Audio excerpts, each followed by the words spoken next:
We see the story of Jesus going to the cross, and everything seems to kind of be hand in hand. And then there's this one character that seems to interrupt the narrative. His name's Barabbas. We don't even know much about him except that he's a murderer, a leader of an insurrection, a rebel. And why he's even mentioned, sometimes I'm not so sure. It's like, what? This is about Jesus going to the cross.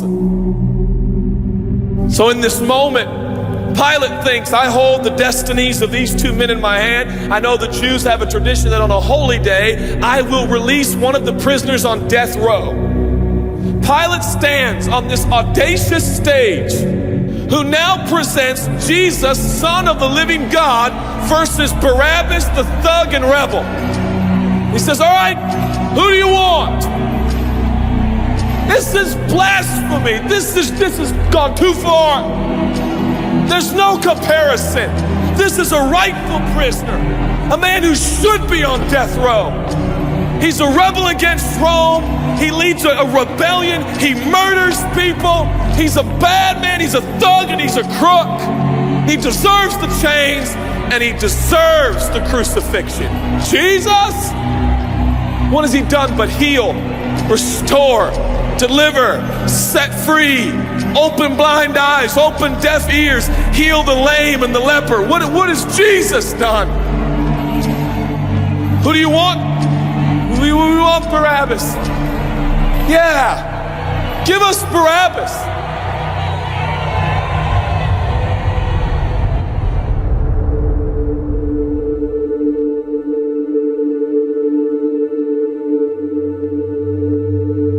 They give us Barabbas. The Roman soldiers come up and they put the key in and they unlock Barabbas from his chains and shackles, and he walks down the platform, welcomed by all of his thug friends. Yeah, the people love me. Yeah, that's right. I don't even know who this Jesus guy is, but all I know is my people love me. There seems to be no conscience in Barabbas. There's no record of him turning to Jesus and saying, I owe you everything now, for you have set me free. No, I don't see any of that in Barabbas. And God knew that. Jesus stood there, silent, for he knew the will of the Father. He said, it's fine, Father. Let him have Barabbas. For Jesus knew that the Father would have to treat Jesus like Barabbas so he could treat Barabbas like Jesus. Barabbas thought it was the people that set him free. No, no, no, no. It was the love of the Heavenly Father. When I look at the story, I realize who Barabbas really is. That's me. That's you. That's us. And I felt, I was reading this the other day, and I felt God speak to me. I love Barabbas. I love him. But God, he's bad, man. I love him. And I wanted him to go free. Didn't you know that he probably would have never acknowledged the free gift? Yeah, but I love Barabbas. For while we were still sinners, Christ died for us. God sent his son for Barabbas, even the one he knew would walk away from Jesus and his free gift and never come back. He loves him. And the nerve, the gall, and the audacity of believers to think, I got saved by grace, but now that I'm in this deep, dark place of bondage, I better work hard to get myself out. What? That's the opposite of the gospel. Are you bound? Are you held under the power of this temptation, this sin? You feel like it's controlling you? What are you going to do? I'm gonna shake myself free. Stop it! No, you won't! You're no match for the powers of hell, and the urges of sin will not overcome it, and you will never overcome it. You'll just be another statistic. There's no answer within yourself. Your own marriage, your own goodness, your own discipline, your own devotion will not save your marriage and will not save your kids. There's only one. And he's the one that took your place. He's the one that stood silently on the platform with Pilate and said, yes, let him have Barabbas. Take me.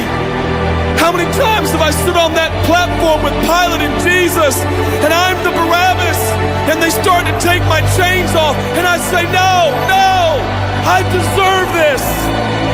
I deserve the guilt. I deserve the shame. I deserve the consequence. I deserve it. Jesus seems to look at me and say, no, son, let me have it. Let me have your sin. Let me have your pain. No, God, I did it to myself. I deserve it.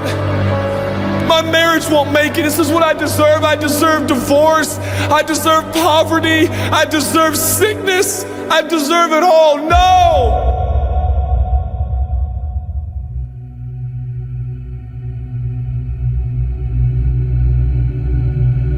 God, I'm so ashamed. Give me your shame.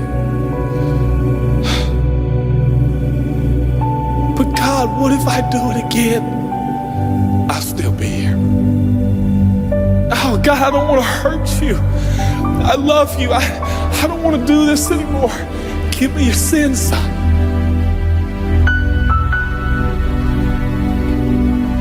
This is all we got. It's all I got. It's all you got. We can play games. We can play church games. We can pretend like some people are better than others and that's why they're blessed. Or we can all come to the honest conclusion that it's God. And it's God alone. The greatest challenge is not your discipline, your devotion, your focus. Your greatest challenge is believe in the gospel.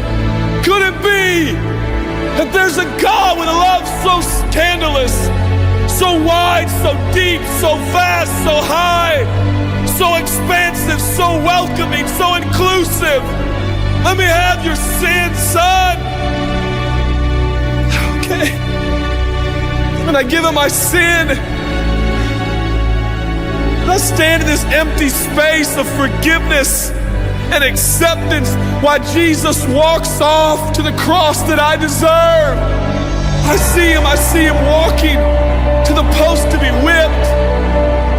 As I stand a free man, all the attention is turned now. And I feel the love of God saying, go, son, live your life. I'll pay the price. Where did we get off thinking that we were gonna set ourselves free? It's still Jesus. It'll always be Jesus. It'll never stop being the power of Jesus.